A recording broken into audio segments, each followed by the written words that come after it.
Welcome to Cafecito y Calidad. I'm your host, Elizabeth Sanchez, licensed marriage and family therapist and certified coffee enthusiast. Whether we're connecting with friends or studying for a big exam or just grounding with a little caffeinated cozy goodness, coffee brings us together. It powers us up and it gives us a reason to sit down and connect.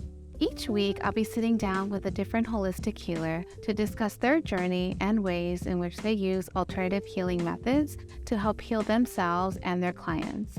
But first, let's take a sip of something warm and comforting, shall we? Today, I'm enjoying coffee from one of my favorite local coffee shops, Mi Cafecito. This Pomona-based coffee shop shares the same vision we have in sharing our love for coffee and connection. Being at the coffee shop feels so much like home. Luckily, I can recreate the same delicious taste of their coffee here at home with this amazing blend I brought back with me last time I went. Visit Mi Cafecito in Pomona and let us know what you think. Welcome to our podcast, Cafecito y Calidad, where we explore the intersection between mental health and holistic wellness. Today we have Dr. Ben Maynard, founder of Stand Tall Chiropractic. On today's episode, we'll be discussing how chiropractic care can complement and enhance traditional mental health therapy. Thank you so much, Dr. Ben, for being on our podcast. I'm so happy to be here. I'm so excited. So before we kind of start and we talk about all this great information around mental health and chiropractic care, I'd like to share with our audience, and please jump in as I tell our story, a little bit about how we met and how you've helped not only myself, but you've helped my family. Absolutely. So I met Dr. Ben about 3 years ago. I was looking for a chiropractor who would help me through my pregnancy. I was really motivated to have a natural birth and wanted to go as natural as possible. And my friend Noemi was able to connect me to you. So I came regularly for my adjustments. You always had really good tips around nutrition, even mentioned some stress management tips. And I had my baby naturally, thanks to you. Hey, it's a team effort. But you really did help me feel really comfortable during that process, answered all these questions. So absolutely, it was a team effort, but you were very supportive along the way. After I had my son, I think it was 10 days right after my son and I came and we got adjusted, and you really helped us. My son actually was born with jaundice and, was struggling to eat, and literally, I called you. I think I messaged you or called you the next day, and he was eating, and he was sleeping, and we're like, "What did you do?" And so it was wonderful, and I've just continued care with you. My son continues to come with you, and then my mom actually started seeing you. She's come a couple of times with me, and she struggles with thyroid, so you've been able to help adjust her and get her on the right path. So I thank you for that. It's been a pleasure to work with all of your family members. It's been a great experience to be a part of your journey, your own healing journey. It's been a great time. Thank you, Dr. Ben. Could you share with our audience a little bit about what got you into this line of work, what inspired you? And I know you specialize in a specific type of chiropractic care, so if you can share with our audience. Yes, absolutely. One of the things that's really important about chiropractic to keep in mind is that we take care of people from womb to tomb. Okay, so the thought of people can start chiropractic care as soon as they are pregnant with their child. Where my story began was me being in the womb of my own mother. So when my mother was pregnant with me, I was an exceptionally large child. As you can imagine, being 6'6". I was born a month premature at 9.6 pounds. So I was a relatively large kid. And halfway through the pregnancy, she was losing the feeling of her legs because of the way that I was sitting on her pelvis. She first went to what is known as a Gonstead chiropractor when she was halfway through the pregnancy with me. And as a result of that, she was able to continue with the pregnancy, retain the feeling of her legs, and able to carry me until that 8-month mark where I was finally born. I've continued with chiropractic care, specifically Gonstead chiropractic care. Since then, when I was about 14 years old, I sustained a pretty serious thoracic injury, an injury of my mid-back playing basketball. And as a result of that, I was not able to properly breathe. I've lost the ability to move my arm and my shoulder. And I had this complete bodily pain that almost left me completely paralyzed. I couldn't even move. There was no comfortable position to sleep. It was truly a miserable existence. I ended up going to my Gonstead chiropractor, and within 2 adjustments, I had retained full functionality of my breathing, my arm motion, and I was able to continue playing basketball because of him. Ever since then, chiropractic has held a really special place in my heart. It never really hit me how much I was really enthralled with chiropractic care until I was later on in life. We're getting into like the little weeds of my life. I don't know how much people actually care about my story to this extent, but It's helpful. absolutely. So where the story continued on later on was I ended up seeing a career counselor who specializes in combining people's aptitudes, temperaments, interest, and values in order to combine that so that people can find their own dream job. And as a result of that, he determined that the best job opportunity would be for me to help individuals on a one-to-one situation using my hands. And one of the first connections that we made in one of our sessions was how much I love my chiropractor. And he explained to me that chiropractic would be would not be the first, it would be the best avenue for me to explore because of how often we get to use our hands, how often we get to help people.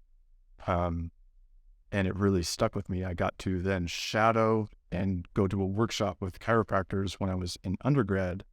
And I knew from that moment that I wanted to be a chiropractor for the rest of my life. So that's a little bit about my story. I've been under Gonstead specific care my entire life, and we can dive deeper into what that is. Dr. Ben, can you enhance or just share a little bit about what Gonstead chiropractic care looks like compared to just maybe a traditional chiropractor? Yeah, absolutely. So one of the things to keep in mind when you go from one chiropractor to another is that every chiropractor almost does something a little bit different. There are at least 200 different types of styles of chiropractic techniques, and there's only about 500 Gonstead practitioners in the country. So it's a very small niche group of people. One of the things that I always want to keep in mind is that when you start to compare one form of chiropractic to another, I never try to belittle or separate myself from other forms of chiropractic. I never want to say less of another chiropractor in the way that they practice. I can only speak of how I practice and how I want to help people in my own way. With that, we use the Gonstead method. The Gonstead method is a systematic analysis to find and correct the cause of spinal dysfunction and how it relates to the nervous system. So we use a set of tools that incorporate x-rays, motion palpation, which means moving the spine, static palpation, which means finding and locating the swelling, tenderness, other clues that could be correlated with a trauma. We have instrumentation and we have our history, and we use that set of tools to find out specifically where the issue is and how to properly correct it. We do not stimulate and apply a force to every segment of the body. One of the things that's important to keep in mind when it comes to the nervous system is that trauma is incredibly specific. One of the important quotes from the developer of chiropractic, B.J. Palmer, is that chiropractic is specific or it is nothing. If I apply a force, if I apply an adjustment to a segment of the spine that is already moving, then there's nothing wrong with it. It is completely healthy. I am not aiding the nervous system. I am not aiding in that person's ability to heal. I am actually applying a force a controlled force to a segment that does not need it, and that could potentially cause harm to the nervous system and the way that it presents itself. I use this specific technique in order to find the cause, find the problem. Where is the problem? How can I help this person? So we generally, when it comes to our visits, we adjust anywhere from 1 to 3 segments, and we are not trying to create the popping, cracking. One of the things that is often seen with social media these days is the ASMR. So it's the sensation of people want to hear the cracks. People almost feel a sensation of relief when they get that cracking noise. The cracking noise in and of itself is just gas that escapes the joint cavity. And it doesn't necessarily mean that there is better functionality that is brought to the spine, which is another soapbox that I get on top of when, because I get really passionate about this form of chiropractic. I can definitely, no, thank you for that, Dr. Ben. I can hear how passionate you are, and even just working with you, that's why I think I've continued my care with you, is that you are so passionate about this type of work. It goes hand in hand at me being a healer myself, right? And being able to connect with you in that way. One of the things I pride myself is taking my time to really meet with my clients, right? And getting a thorough history, really getting to know the client holistically. And it sounds like that's something you really do too with your clients, is that you take the time, you listen to their story. You're not going to just adjust any specific part of their spine. You are intentional. Absolutely. And I think that's, that leads into my next question is, how does chiropractic care really complement mental health therapy? Absolutely. So one of the ways that chiropractic can be incredibly supplemental to mental health is the access that chiropractic has to the nervous system. So one of the important quotes that have really has been really close to my heart is there is a Nobel Prize winner by the name of Roger Sperry for his research in the brain and neurology, and he found that 90% of the stimulation and nutrition of the brain comes from movement of the spine. If the spine is not properly moving, then you're going to be limited in the way that the nervous system is able to heal. So you are functioning at the highest capacity of your limited self. As a chiropractor, I am aiding the functionality and movement of the spine, so that way the brain can receive that proper nutrition, proper stimulation, so that it can heal. Oftentimes, trauma, mental health, starts with the nervous system. Mental health can come from a variety of different factors. One of the things that I pride myself as a practitioner, as a chiropractor, is I am trying to properly locate the cause. The cause of any disease, mental health, gastrointestinal disease, heart disease, this all stems from dysfunction of cells. How do you properly bring back functionality to this cell? Does this cell need nutrition? Does this cell need more nerve innervation? Does this cell having an incapacity to heal because of a blocked trauma that has been experienced earlier on in life? The cause can come from a variety of different aspects. And I just aim my care towards the aspect of the nervous system and bringing back functionality of the spine. There are other aspects of health that can stem from mental health, unlocking traumas, talking through things, healing from past experiences, improving the nutrition of your body through the gut health, taking toxins out of your body from processed foods, sugars. The cause of mental health can stem from a variety of different factors. And I think that me as a chiropractor, I can supplement other forms of care by bringing back functionality to the nervous system. Yeah, I can definitely agree with that. When I get a client in my session, we definitely talk about the mind-body connection. all the time. One of my favorite, you know, psychologists or researchers is Dr. Van der Kolk, and he talks, the body keeps the score. Dr. Gabor Mate definitely talks about the mind-body connection. And when I have a client in session, oftentimes I get headaches, my back hurts, my stomach's hurting, I don't know what to do. And they usually do have issues with their mental health in combination with, like you mentioned, gut health issues. So, Dr. Ben, can you maybe give an example of maybe a success story or a client that you've had where maybe you've seen both, them having issues with their mental health as well as their physical health? Absolutely. Of course, I'm not able to properly speak the name of any of my patients, but one of the things that I can tell is I can tell stories of patients that have come to see me and how we have aided their anxiety. There was a female patient that had seen me about a year ago. She had come to me with anxiety and problems breathing. Because of the nature of their work, because of the nature of their habits, because of the nature of their posture, they had more pressure that was being built up into their thoracic spine. The thoracic spine supplies innervation to the lungs and heart. Because of the impact that trauma had to their nervous system, they would experience difficulties breathing and difficulties with their anxiety. And their anxiety, their threshold for being to withstand any sort of stress was limited because of the lack of functionality that was coming from their nervous system.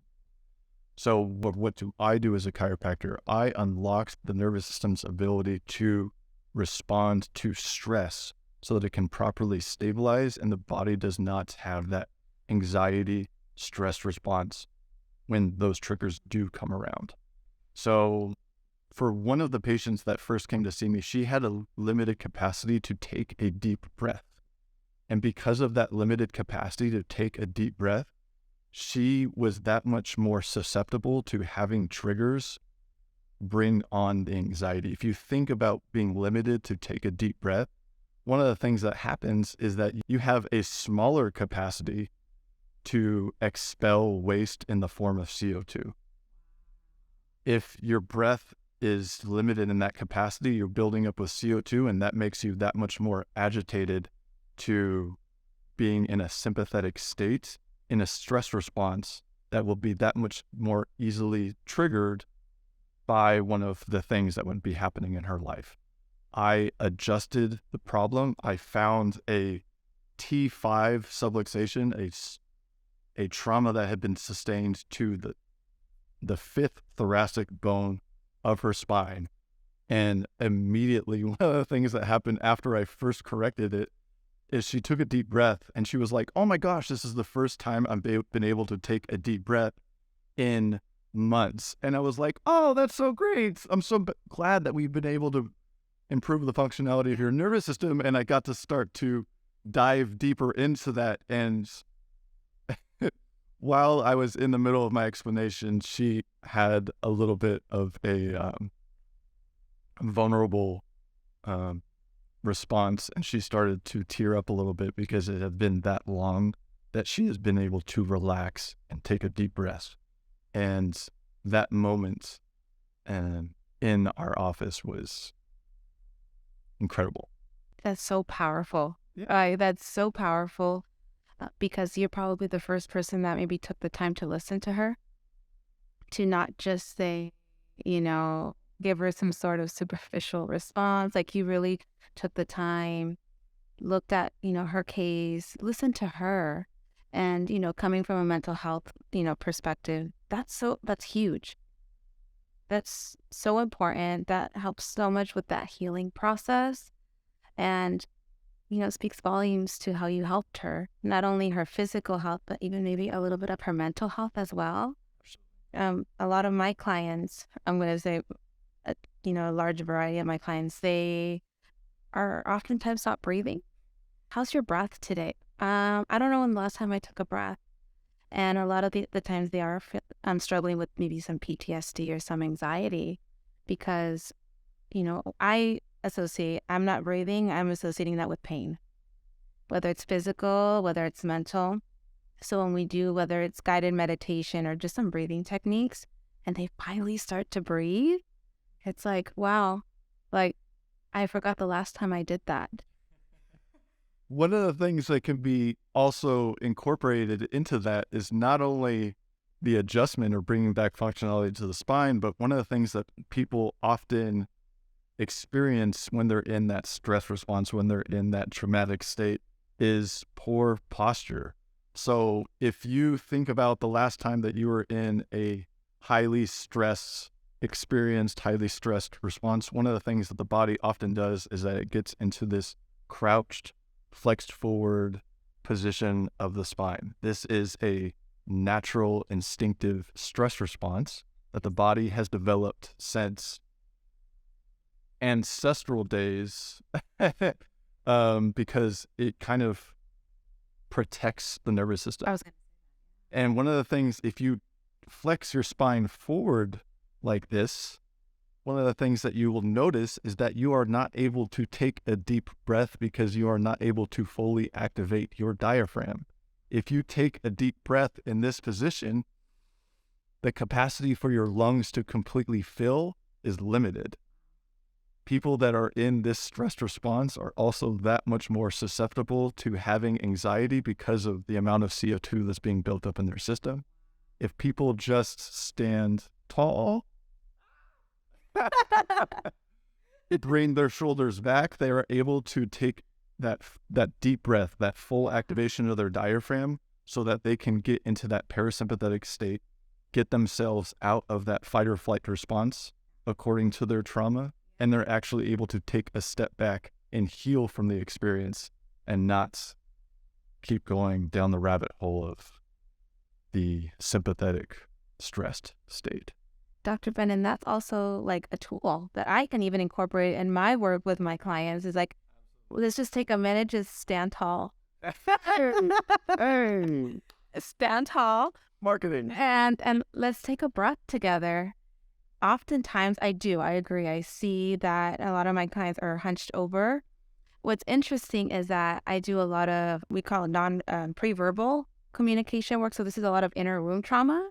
And if you think about a fetus, it's in this flexed position, right? And the amount of the emotions that come up when they're in that position, it's intense. Absolutely. So, makes sense, right? The fight or flight. Absolutely. But I don't know if Dr. Ben, this has been something that's come up in your work is when I have a client and they're finally in that parasympathetic state, that rest and digest. Do you often get maybe some of clients become a little bit more vulnerable with you in your appointments, or maybe things start to come up a little bit? Absolutely. When you get into that more parasympathetic state, you, of course, you have let go of the protective mechanisms that have been guarding you for such a long time. And when you unlock that, you can have quite the emotional response getting into that parasympathetic state. Have you ever worked with maybe a therapist to enhance a client's treatment, or how do you incorporate mental health into a client's treatment plan? One of the things that I take a step and I start by just asking questions to see what the patient is comfortable with. One of the things that's important to keep in mind is that when people come in to see me is that they are often just looking for relief when it comes to their back pain, their neck pain, maybe share a laugh or two. But ultimately, people have to be ready to take that extra step. And people aren't always ready to take that extra step because they're just looking for me for pain relief. So I first start by opening up the door and seeing if people are willing to take a step in and work on things that are outside of just pain relief so that they can not only heal from this pain, but also make sure that it doesn't keep reoccurring and that they can heal in other aspects of their life. I take that invitation. It's not always well received because people aren't ready to take that extra step. But if people are open to it, Absolutely. I have worked with other therapists. I have worked with other individuals that are looking towards improving their not only nervous system, but the mental aspect when it comes to their health. So my question, Dr. Ben, and I see it a lot in my clients, is especially women, I'm not saying men, well, but a lot of women come in, and especially women who have experienced a lot of like childhood trauma or complex trauma, meaning multiple traumatic experiences, they end up needing hormone replacements down the line. That's where I step in and I talk about and provide a lot of psychoeducation around cortisol levels and how cortisol is released, the amygdala is on fire, and eventually, as down the line, there's a depletion of cortisol. Then women end up needing hormone replacements. Symptoms of anxiety, depression develop from it, and negative beliefs around ourselves, like there's something wrong with me. There's shame, like, why is my friend not going through this? Why am I going through this? There's something wrong with me. There's something wrong with my body. Isolation then takes place. It's just kind of a spiral. So just wanted to see if that's been something that's come up maybe in your practice and working with clients. Absolutely. One of the things I learned from one of my favorite teachers, Dr. Monique Andrews, is that when you are into that stress response, when your body drops into that state of fear, one of the things that the amygdala does is that the amygdala disables the functionality of the prefrontal cortex, where you get that higher level thinking, that rationalization, and that understanding of time. One of the things about the subcortical structures of the brain, including the amygdala, the hippocampus, and the limbic system, is that your body does not have an understanding of time. And because of that, your body relives trauma when you are triggered. Your body does not have that understanding, that bigger, that outside of the box thinking to understand what is happening to you. You are reliving your trauma from a day-to-day basis because of the triggers that are happening to you when you are in that sympathetic state.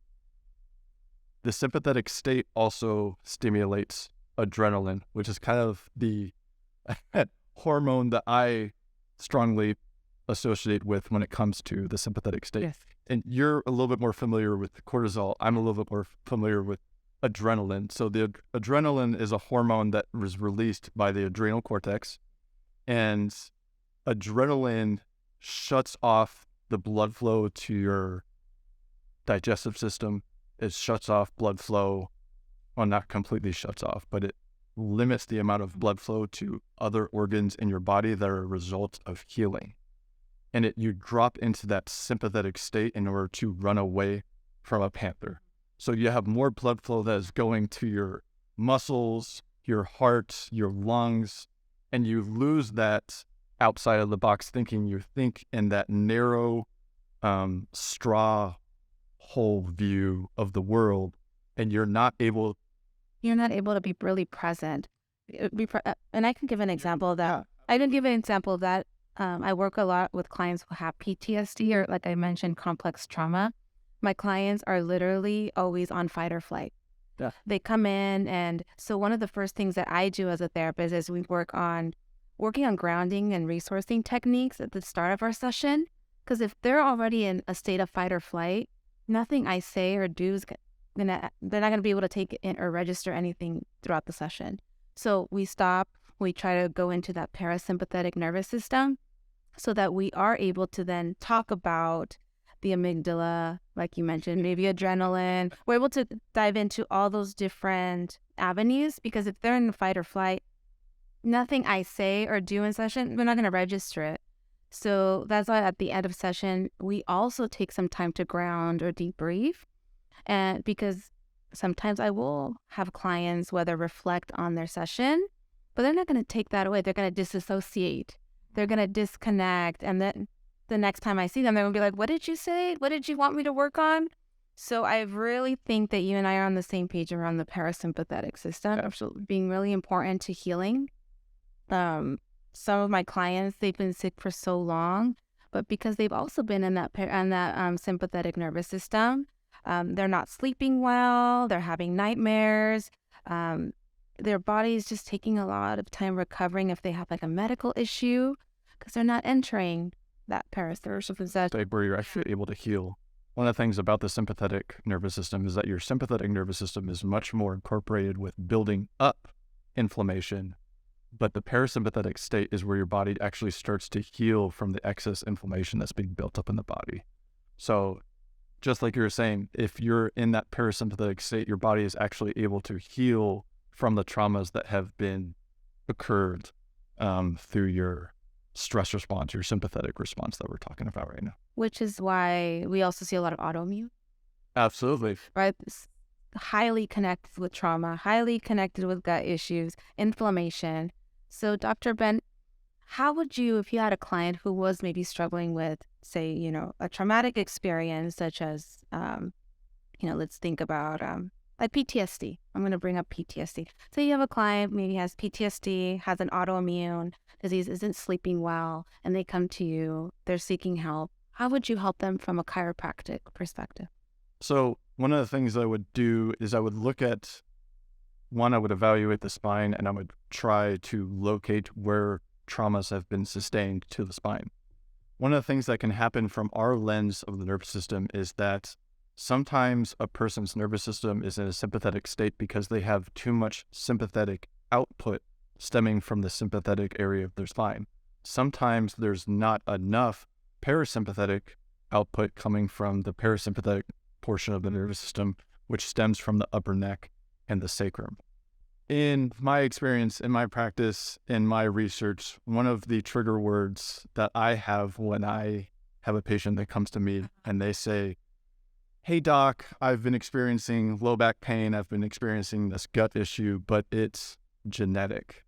Genetic has come to be a little bit of a trigger word for me because one of the things that the word does is that it disassociates the responsibility for people's health and putting their health in their own hands.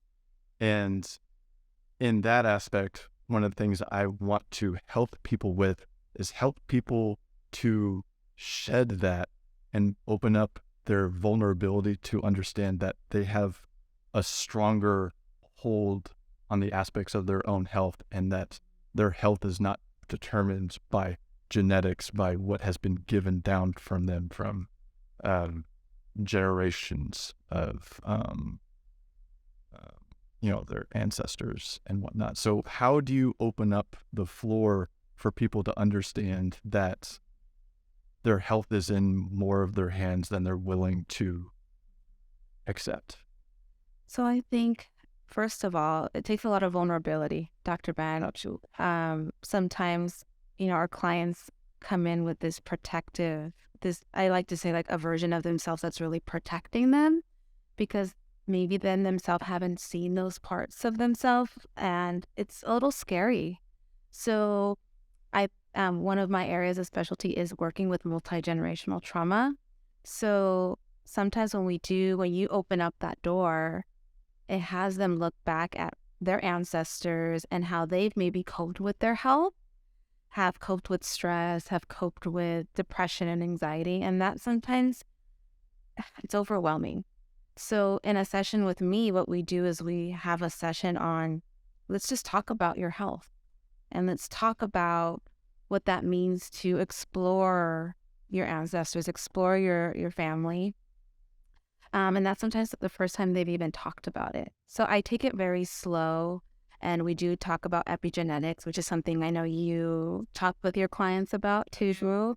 And oftentimes clients are like, well, it's a lot of pressure. My family's not doing anything about their health. It's been normalized. Why do I have to take the first step? So I talk to my clients that it takes 3 generations for them to break a multi-generational cycle. And that's a whole session in itself because it's a lot of pressure. And what is that going to look like? Am I going to stay connected to my family? What is my family going to say if I start taking care of my health? Are they going to think I'm better than them? So it really does. It does like better than them, or are they going to support this new lifestyle that But, we work through that in therapy. And I do highlight on, well, you're now changing the next generation, right? If you end up, for clients who want to have children, you have these tools, you can pass them on to your child, and then kind of that domino effect, right? Absolutely. And I strengthen that. I really highlight that, like, that's huge. No one's perfect. It takes a lot of hard work. But I think, going back to your question, like opening up my session and just having a conversation around health. That's great. Starting with a question, opening up the door for that. Yeah. And being okay if they are a little bit, a little anxious or protective about that. Because like I said, you and I are probably the first people that they talked about this. And it's overwhelming. Absolutely it is. When it comes to mental health and epigenetics, for those of your listeners that are not familiar with epigenetics versus genetics, epigenetics is the way that your genes respond and adapt to the environment that is around them. So one of the things that's important to keep in mind is that when you see a bodybuilder or you see someone that is a little overweight and you associate with their health, their body, their way of thinking with their own genetics, one of the things to keep in mind is that they are not a result of their genetics. They are a result of how their genes have responded to their internal and external environment. If you told that bodybuilder who's 320 pounds of pure muscle to lay down in a bed for 6 months and not move, their muscles would be depleted.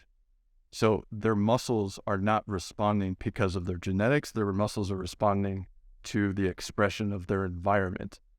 And how that affects when it comes to mental health is that, like, okay, you are not your thinking, your depressive state, your stress is not a result of your parents and your ancestors. It is a result of every decision, every thought, everything that you've eaten, every experience, every trauma. Your entire being over your entire life is a result of everything that has occurred to it. It is not because of a shackle of your genes deciding that you are going to be under stress. So I am a big advocate for making a change and giving more power to people and taking responsibility of their health and not being a result of their genetics and something that taken out of their own hands. I think I want to elaborate on that a little, Dr. Ben. So I know you mentioned, our parents. So one of the things that we do talk about, in my work with clients is sometimes the environment in which we do grow up in can play a role, right? Our community, our home environment, were our basic needs met as babies, right? Is there an attachment with our caregivers? Because I believe that that's a lot of where our personality, where a lot of our issues may come from, is what if we don't have that proper attachment with our families, right? And we don't address that as we get older. I have a lot of clients that struggle with, we call it pre-verbal trauma, so trauma that occurs before we can talk. Wow. So pre-verbal trauma, the way I see it in my client, or how it presents with my clients, is through the body. So I am certified in EMDR therapy. It's a type of trauma therapy that helps to resolve trauma. So when I'm working with a client who has had pre-verbal trauma, they have really no words to what's happening, but they feel it.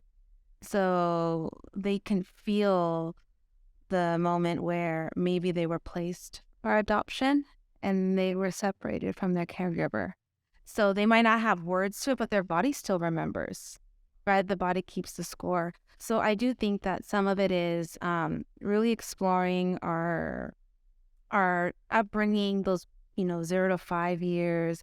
How was that environment for them, and how is that maybe impacting them in the here and now? I do think that shapes our. Absolutely. One of the things that is unfortunate about these sessions with people and giving them more power is to understand that you are not to be blamed for the result that has been given you, for the hand that has been given you. One of the things I have often seen is that people have a certain hand that has been dealt with them in life. One of the things that I often talk about is the way that I grew up on processed foods. I grew up on Papa John's, Panda Express, In-N-Out, and a lot of processed foods that affected my health. I do not blame the way that my mother raised me. I do not blame my father for the way that the way that they raised me, because they didn't have an understanding and they were doing the best that they could with the information that has been given to them to make sure that I had a nice life. I am not going to point any fingers as a result of my familial tendencies, environment, life experiences. But that doesn't mean that I can still do something about it. Which is breaking the cycle. There's some self-awareness. This is kind of what happened to me growing up. But doesn't mean I have choice. I really loved how you said the part about blame. Like, because a lot of my clients do talk about, I'm at fault, I'm bad, a lot of shame connected to it. So that's a really nice way of kind of taking that away. And a lot of the healing sometimes just starts there. It wasn't your fault. No, it was not your fault. You are an expression of every experience that has been given to you. That because you have experienced something does not mean that you are at fault for some type of trauma that has been sustained to you. Absolutely. I love the way you said that. Well, we can definitely talk about this forever, Dr. Vibar. Absolutely. Thank you so much for being a part of our podcast and sharing about all your experiences, ways that you have helped your clients and you continue to help them. So thank you so much for sharing all of your knowledge. We hope to have you again on our podcast so we can explore other areas around chiropractic care. Absolutely. Love to.